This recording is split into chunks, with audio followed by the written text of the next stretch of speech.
Reciban nuestro saludo al iniciar la actividad orientadora número 10 de la asignatura Pediatría 2. Antes de iniciar el estudio de los contenidos nuevos correspondientes a este tema, es importante que recuerden los aspectos morfofisiológicos del aparato cardiovascular estudiados en morfofisiología, los que te servirán para comprender sus alteraciones en el niño. Las enfermedades del aparato cardiovascular son de crucial importancia por su frecuencia en la edad pediátrica, siendo causa de muertes, sobre todo en los países en vías de desarrollo. De ahí que el conocimiento que el médico tenga de ellas será de gran valor para brindar una buena atención en su comunidad. Al concluir la actividad orientadora, serán capaces de describir las características clínicas de las enfermedades del aparato cardiovascular en la edad pediátrica, su etiopatogenia, manifestaciones clínicas, diagnóstico, evolución, las complicaciones, la conducta terapéutica integral y el pronóstico, así como indicar e interpretar los exámenes complementarios útiles para el diagnóstico, realizar acciones de promoción de salud sobre las enfermedades cardiovasculares más frecuentes en la edad pediátrica. El estudio de las cardiopatías congénitas requiere que adoptemos la clasificación tradicional que las divide en dos grandes grupos, cardiopatías acianóticas y cianóticas. A su vez, cada uno de estos se subdivide en las categorías con flujo pulmonar normal, disminuido o aumentado.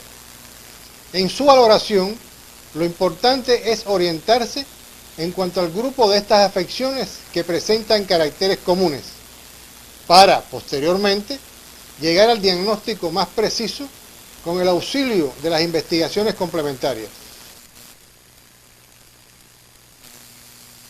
En el grupo 1A se encuentran las cardiopatías sin cianosis y flujo pulmonar normal, donde la única alteración hemodinámica es el obstáculo al flujo de salida de uno de los ventrículos.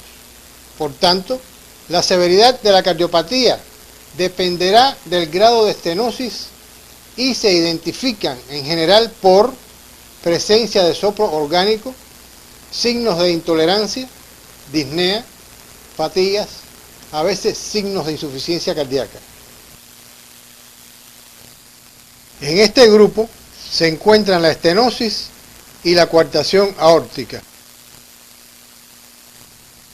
El grupo 1B son las cardiopatías sin cianosis y flujo pulmonar disminuido, donde se encuentran las que presentan obstrucción al flujo de la sangre a los pulmones y se identifican en general por presencia de soplo orgánico y signos de intolerancia como la disnea, las fatigas o el síncope. En este grupo se encuentran la estenosis pulmonar. El grupo 1C son las cardiopatías sin cianosis y flujo pulmonar aumentado, donde se agrupan las más frecuentes que vemos en la práctica pediátrica. Hemodinámicamente existe una comunicación o cortocircuito entre las dos circulaciones, que va de izquierda a derecha, siguiendo un gradiente de presión. La comunicación puede estar a cualquier nivel y en todos los casos se produce un aumento del flujo pulmonar.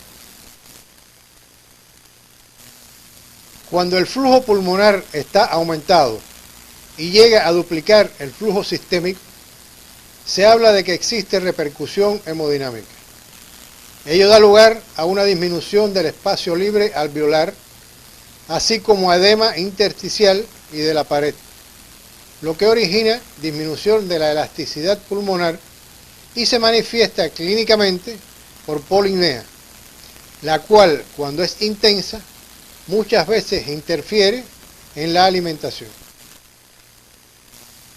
Como consecuencia del edema intersticial del tabique alveolar, la actividad fagocítica de macrófagos se encuentra comprometida y eso facilita las infecciones respiratorias repetidas tan frecuentes en estos pacientes.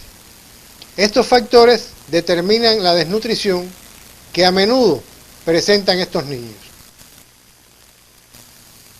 En resumen, las características más importantes de este grupo son la presencia de soplo orgánico, la ausencia de cianosis, el flujo pulmonar aumentado, las infecciones respiratorias repetidas y el retraso pondoestatural.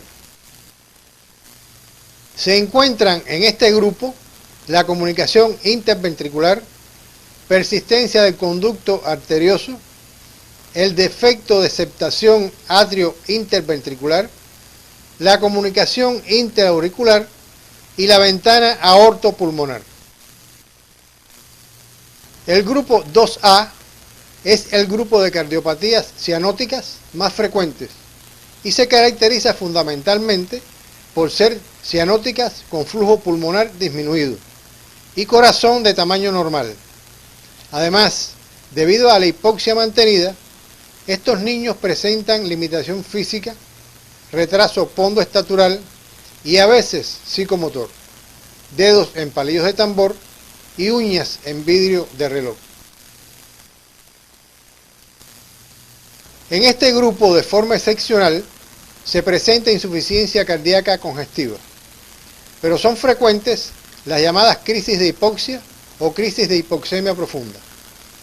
Ambas situaciones críticas son episodios de disnea paroxística con incremento de la cianosis, taquicardia e irritabilidad que pueden llegar a la convulsión, el edema cerebral y la parada cardíaca.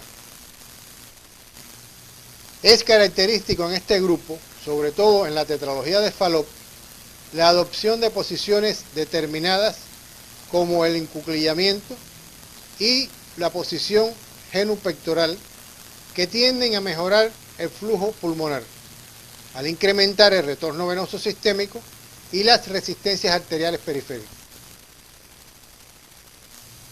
Además de la tetralogía de Fallot antes mencionada, se encuentran en este grupo la atresia tricuspidia con estenosis o atresia de la válvula pulmonar y la atresia de la válvula pulmonar. El grupo 2B son las cardiopatías cianóticas con flujo pulmonar aumentado y cardiomegalia. Estas presentan características opuestas al grupo anterior. Son frecuentes la insuficiencia cardíaca congestiva y los episodios de infecciones respiratorias repetidas. En general, no se observan crisis hipóxicas o hipoxémicas.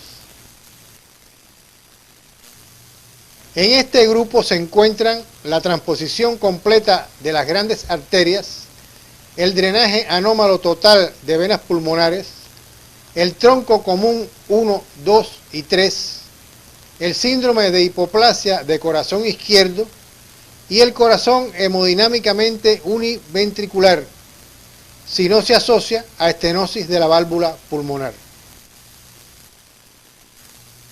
El grupo 2C son las cardiopatías cianóticas con flujo pulmonar disminuido y cardiomegalia. Poseen algún elemento común con las anteriores. En ellas, la cianosis puede ser intensa y es frecuente el hipocratismo digital. No se presentan crisis de hipoxia o hipoxémicas, pero es frecuente la insuficiencia cardíaca.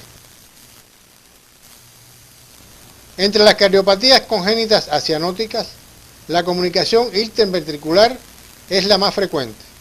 Para su diagnóstico tendremos en cuenta los elementos siguientes: deformidad precordial, CRIR sistólico en tercer y cuarto espacio intercostal izquierdo, soplo pansistólico 3 o 4/6 en mesocardio, con irradiación transversal o en barra, unido a manifestaciones clínicas ya descritas, entre las que se encuentran las infecciones respiratorias repetidas e insuficiencia cardíaca congestiva en la primera infancia. La persistencia del conducto arterioso representa casi el 10% del total de las cardiopatías. Es la anomalía cardiovascular más frecuente de la embriopatía rubeólica.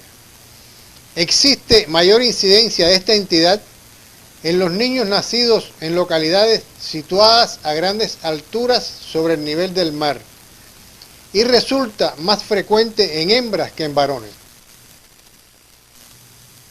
Los elementos fundamentales para su diagnóstico son soplo continuo en maquinaria que puede ocultarse en la base cardíaca, frémito en horquilla external y base cardíaca, pulsos saltones de gran valor en el recién nacido, insuficiencia cardíaca congestiva si existe repercusión hemodinámica e infecciones respiratorias repetidas.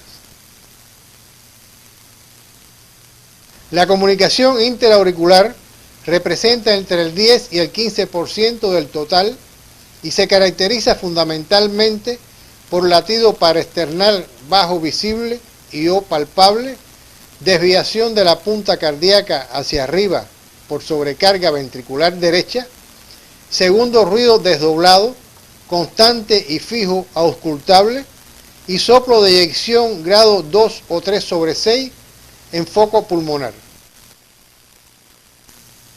La estenosis pulmonar se presenta en alrededor del 10% de los niños con cardiopatías congénitas. Los elementos fundamentales en el diagnóstico son latido paraesternal bajo, frémito en horquilla external, base cardíaca o ambas, soplo sistólico de eyección grado 2 o 4/6 en segundo espacio intercostal izquierdo y el segundo ruido está disminuido. La coartación de la aorta está representada por alrededor del 5 al 8% de los casos de enfermedad cardíaca congénita. Los elementos fundamentales para el diagnóstico son soplo sistólico orgánico auscultable, sobre todo en la región interescapular, hipertensión arterial sistólica en miembros superiores con tensión normal o baja en miembros inferiores, insuficiencia cardíaca en la lactancia y debilidad o ausencia de los pulsos femorales. En el grupo de las cianóticas, la tetralogía de Fallot es la más frecuente, representando entre el 10 y el 15% de todas estas. Los elementos fundamentales para su diagnóstico son cianosis progresiva desde la etapa de lactante, ataques de disnea paroxística o crisis hipóxicas, dedos empalidos de tambor y latido paraesternal bajo.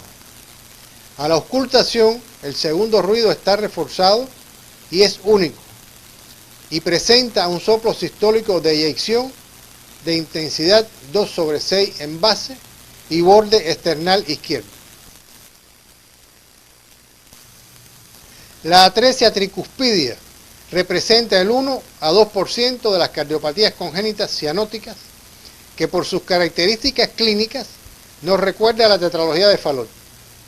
Los elementos fundamentales para el diagnóstico son cianosis marcada desde el nacimiento y cardiomegalia, encontrándose en el electrocardiograma un eje eléctrico desviado a la izquierda y signos de hipertrofia del ventrículo izquierdo.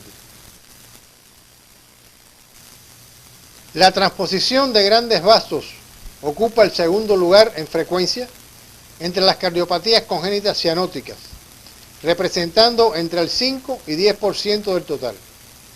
Los elementos fundamentales para el diagnóstico son cianosis intensa desde el primer día de vida y ausencia de soplo si se trata de una transposición simple.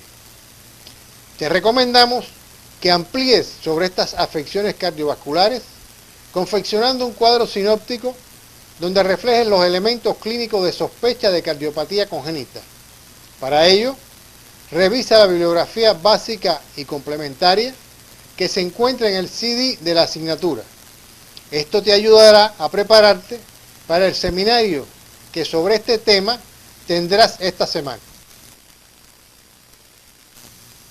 A continuación estudiaremos la fiebre reumática, la cual es una enfermedad inflamatoria sistémica no supurada y caracterizada por la existencia de lesiones que pueden afectar articulaciones, piel, tejido celular subcutáneo, corazón y sistema nervioso. es la causa más frecuente de cardiopatía adquirida en el niño. La causa de fiebre reumática se relaciona con una infección faríngea previa por estreptococo beta hemolítico del grupo A y aparece tras un intervalo libre de 1 a 3 semanas después de una amigdalitis o faringitis, cuando a menudo ya no quedan estreptococos patógenos ni en la faringe ni en ningún otro órgano. Por eso es considerada una enfermedad de causa inmunológica.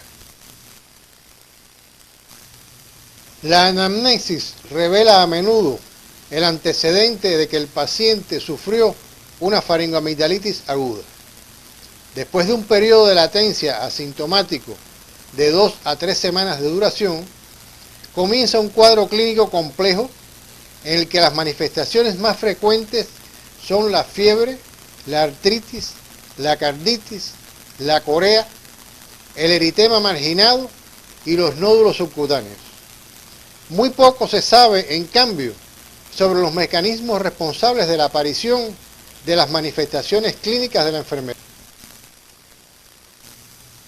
La fiebre, aunque casi siempre está presente, es inespecífica y muy variable. La artritis es una poliartritis migratoria que se caracteriza porque nunca deja anquilosis y por afectar de preferencia las grandes articulaciones como las rodillas, caderas, tobillos y hombros.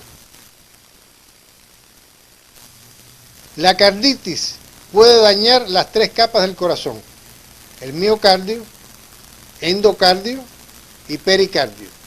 En tal caso, se considera pancarditis reumática. En la miocarditis, la aparición de taquicardia es el signo más precoz, frecuente y constante. Es desproporcionada en relación con la temperatura y persiste incluso durante el sueño. La auscultación puede poner de manifiesto apagamiento del primer tono o ritmo de galope. La endocarditis de la fase aguda se manifiesta por soplos de aparición precoz. Al cicatrizar, las lesiones origina como secuela lesiones valvulares de tipo estenosis o insuficiencia, las cuales suelen aparecer al cabo de meses o años del episodio de carditis aguda. La válvula que más a menudo se afecta es la mitral, seguida en orden de frecuencia decreciente por la aórtica, tricúspide y pulmonar. La pericarditis es mucho menos frecuente que la miocarditis y que la endocarditis. Se puede manifestar por dolor precordial, roce pericárdico y tonos apagados.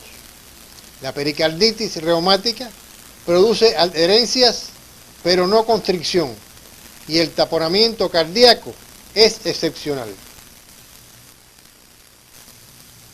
La corea reumática o corea menor de Sydenham puede ser una manifestación aislada. Se caracteriza por movimientos involuntarios corioatetóxicos que desaparecen durante el sueño y disminuyen con el reposo. Trastornos emocionales como el llanto o la risa y por hipotonía muscular, la cual puede ser muy acentuada. En este caso se le denomina corea paralítica. El eritema marginado, denominado también eritema circinado o anular de Leiner, es común que se presente como única manifestación clínica. Consiste en una lesión eritematosa de contorno circular y centro claro, de diámetro muy variable y con tendencia a crecer por la periferia, fugaz, a veces evanescente, que asienta fundamentalmente en el tronco y las raíces de las extremidades y suele respetar la cara. Se le considera casi patognomónico de la fiebre reumática y por consiguiente resulta muy importante que no pase inadvertido. Esto, sin embargo, solo aparece entre el 10 y 20% de los casos infantiles. Los nódulos subcutáneos, llamados también nódulos de Meynet, se caracterizan por ser firmes e indoloros. Se presentan en las superficies de extensión de las articulaciones. No están adheridos y tienen un diámetro que varía de algunos milímetros hasta 1 o 2 centímetros. Para establecer el diagnóstico, no hay un signo, síntoma o examen de laboratorio patognomónico de fiebre reumática. Esta situación dio origen a los criterios de Jones, propuestos en 1944 y vigentes hoy, los cuales auxilian a los médicos en el diagnóstico nosológico. Estos criterios se dividen en mayores y menores.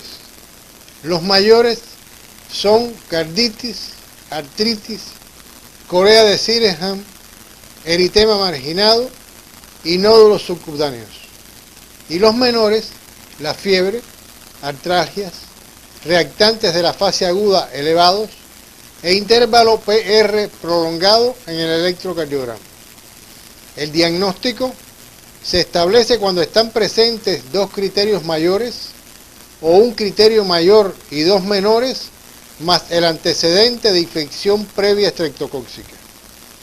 Te recomendamos revisar los criterios de Jones modificados para el diagnóstico de fiebre reumática en 1992, que aparecen en la bibliografía básica que se encuentra en el CD de la asignatura. El tratamiento estará en función del fenómeno inflamatorio y la duración del mismo dependerá de las manifestaciones predominantes. Se distinguen tres elementos: el tratamiento de la infección por estreptococo beta hemolítico, el empleo de antiinflamatorios para dominar o aliviar las manifestaciones clínicas de la enfermedad y otras medidas. Las herramientas de que disponemos para frenar el curso de la enfermedad una vez instaurada son escasas, por lo que la prevención de un primer ataque o la reincidencia de estos es nuestro primer objetivo. La profilaxis comprende tres tipos: primaria, secundaria o de la recidiva, y profilaxis de la endocarditis bacteriana. Debes profundizar en el estudio de este tema utilizando la bibliografía básica y complementaria que se encuentra en el CD de la asignatura, lo cual te preparará para la discusión diagnóstica que sobre este aspecto tienes esta semana. Estudiaremos ahora la insuficiencia cardíaca congestiva en el niño, la cual se define como la incapacidad del corazón para impulsar la sangre requerida para el organismo. Recientemente ha sido descrita en términos de cambios específicos bioquímicos y estructurales que culminan en la disminución de la contractilidad del músculo cardíaco. Las dos causas más frecuentes de insuficiencia cardíaca congestiva en el niño son las cardiopatías congénitas y la carditis reumática. Existen otras causas como la glomerulonefritis difusa aguda, hipertensión arterial, nefropatía crónica, anemia intensa y de causa iatrogénica como la rápida administración de líquidos, especialmente sangre o derivados. Los síntomas y signos de la insuficiencia cardíaca congestiva en el niño mayor son similares a los del adulto. Las manifestaciones clínicas en el lactante y en la primera infancia son más sutiles y requieren mayor exigencia en el diagnóstico. Los dos aspectos a considerar son los signos de empeoramiento de la capacidad del miocardio y los de congestión pulmonar. Los signos de empeoramiento de la capacidad del miocardio son la taquicardia, el ritmo de galope, los pulsos periféricos débiles con extremidades frías y presión arterial baja, el pulso paradójico y la sudoración provocada por la actividad del sistema nervioso autónomo que se desarrolla durante la insuficiencia cardíaca congestiva. Los signos de congestión pulmonar se manifiestan por la dificultad respiratoria. Ocurren en el fallo ventricular izquierdo, en la obstrucción venosa pulmonar o en ambos trastornos. Su presentación es previa a los de congestión venosa sistémica. Los signos de congestión venosa sistémica son la mayor evidencia de insuficiencia cardíaca congestiva. Son tardíos y en el momento que ocurren, la falla cardíaca se encuentra en un estadio avanzado. La congestión venosa periférica está acompañada de elevación de la presión venosa. Sobre este tema, presentas un taller en esta semana, por lo que te sugerimos revisar la guía que aparece en el CD que te permitirá organizar la autopreparación del mismo. Otra de las entidades que estudiarás es la hipertensión arterial, la cual se define como la elevación persistente de la presión arterial sistólica y o diastólica superior a valores en percentiles considerados como normales para el sexo, edad y talla. El diagnóstico precoz de esta afección en la niñez o adolescencia garantiza una intervención temprana, lo que permite prevenir complicaciones como la afectación de los órganos diana. El estudio de esta entidad es muy importante en tu formación, por lo que te sugerimos revisar la bibliografía básica y complementaria que se encuentra disponible en el CD de la asignatura. Una vez concluida la actividad orientadora de hoy, arribamos a las siguientes conclusiones. Las cardiopatías congénitas constituyen un grupo heterogéneo y casi siempre complejo de anomalías estructurales del corazón, los grandes vasos o de ambas estructuras. El principal reservorio del agente causal de la fiebre reumática son las vías respiratorias, por lo que el control y las medidas profilácticas en su comunidad constituyen un elemento esencial para disminuir esta enfermedad. La anamnesis y el examen físico en los pacientes que padecen de insuficiencia cardíaca congestiva son de extraordinario valor, sobre todo en el lactante y en la primera infancia, porque las manifestaciones clínicas son más sutiles y requieren mayor exigencia en el diagnóstico.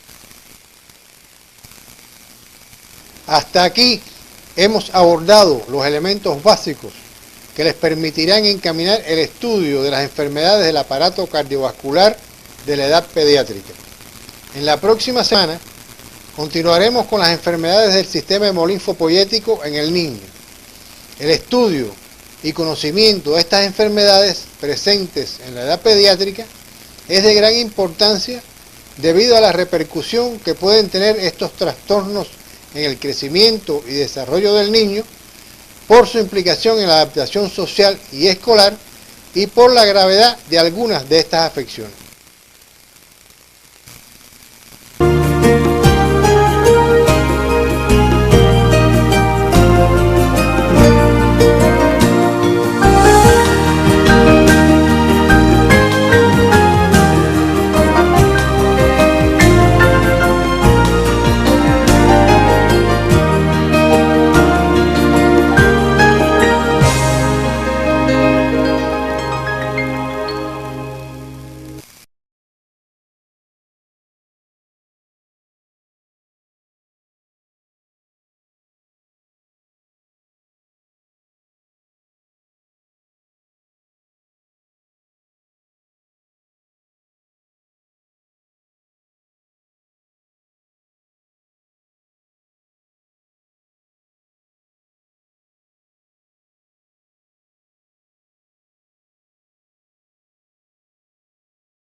clínica del aumento de la permeabilidad de la pared capilar glomerular, que se manifiesta en proteinuria masiva e hipoproteinemia, edemas, hiperlipemia y oligoanuria.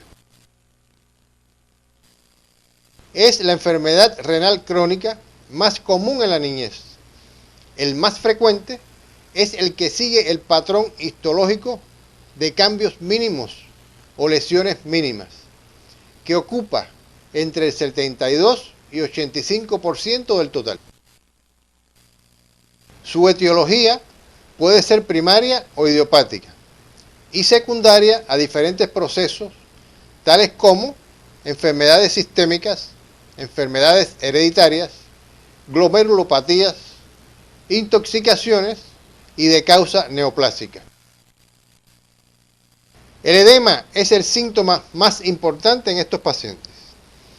Se caracteriza por ser blando, de fase Godet y por predominar en las partes más laxas como son párpados, cara, escroto, pene y dorso de las manos y pies. Al inicio los edemas son insidiosos y más tarde pueden llegar a ser una anasarca. Otra característica es la aparición de edemas en las cavidades abdominal y pleural, que provoca dificultad respiratoria. Puede haber palidez cutánea producida por la retención de agua en la piel y por anemia. También existe oliguria, que desaparece en 2 o 3 semanas. La hipertensión arterial es poco frecuente, así como la hematuria, que desaparece en pocos días. Puede existir velamiento de los senos paranasales, que se evidencia por el edema de la mucosa. Pueden presentarse hematuria e hipertensión, que es fugaz o de pocos días. Y es posible encontrar lesiones xantomatosas acompañando a la elevación de los lípidos y que son características del síndrome nefrótico por daño mínimo. El apetito disminuye, hay lasitud e irritabilidad y puede ocurrir absorción intestinal defectuosa. Hay hepatomegalia y se asocian grados variables de infecciones, entre las cuales las respiratorias son las más frecuentes. Los pacientes pueden presentar fiebre o no, a pesar de una infección severa, y en caso de ocurrir, estas preceden en días o semanas a las recidivas del síndrome nefrótico. Junto a las manifestaciones clínicas, se consideran criterios diagnósticos los siguientes: proteinuria igual o mayor que 40 miligramos por hora por metro cuadrado. Proteínas totales igual o menor que 5 gramos por decilitro. Albuminemia igual o menor que 2,5 gramos por decilitro. Presencia de edemas, además de hipercolesterolemia e hiperlipemia. Las complicaciones más frecuentes son las infecciones del tracto respiratorio y entre ellas las bacterianas, aunque podemos observar virales y micóticas. Se observan además peritonitis primarias y pancreatitis. Los cuadros tromboembólicos, tanto venosos como arteriales, son comunes en estos pacientes. También el shock hipovolémico, las hiponatremias y el hiperaldosteronismo secundario. El pronóstico del síndrome nefrótico por daño mínimo viene dado por la corticosensibilidad inicial. Tras 7 años de remisión, podemos considerar en la práctica la ausencia definitiva de nuevos brotes. El tratamiento se basa en las medidas generales y específicas. Dentro de las primeras se encuentra el reposo, la dieta, los diuréticos, albúmina, antibiótico e inmunizaciones y psicoterapia tanto a los pacientes como a sus familiares. Las medidas específicas se aplican en dependencia si el síndrome nefrótico es córtico sensible, córtico dependiente o córtico resistente. Para finalizar la actividad orientadora de hoy, arribamos a las siguientes conclusiones. La infección del tracto urinario es una de las enfermedades más frecuentes en la práctica pediátrica, después de las respiratorias y gastrointestinales. La infección puede pasar inadvertida, ya que los síntomas muchas veces son inespecíficos o no existen. El tratamiento precoz y adecuado de las infecciones urinarias en la infancia es altamente eficaz para prevenir o minimizar el daño renal, así como la aparición de signos de gravedad y las complicaciones. La glomerulonefritis es una causa importante de deterioro de la función renal. En su patogenia se involucra inflamación intraglomerular y proliferación celular con el deterioro renal secundario. Su diagnóstico precoz es vital porque los pacientes pueden perder la función renal rápidamente. El síndrome nefrótico constituye una entidad secundaria a diferentes patologías reconocidas clínicamente. El término es aplicable a cualquier condición clínica con proteinuria masiva, hipoproteinemia, hiperlipidemia y edema. Hasta aquí hemos abordado los elementos básicos que les permitirán encaminar el estudio de las enfermedades renales de la edad pediátrica. En la próxima semana continuaremos con el estudio de las afecciones del aparato cardiovascular, específicamente los contenidos correspondientes a cardiopatía congénita, fiebre reumática, insuficiencia cardíaca e hipertensión arterial. Por la repercusión que pueden tener las enfermedades cardiovasculares sobre la vida futura del paciente, resulta de gran importancia su conocimiento en tu formación como médico integral comunitario.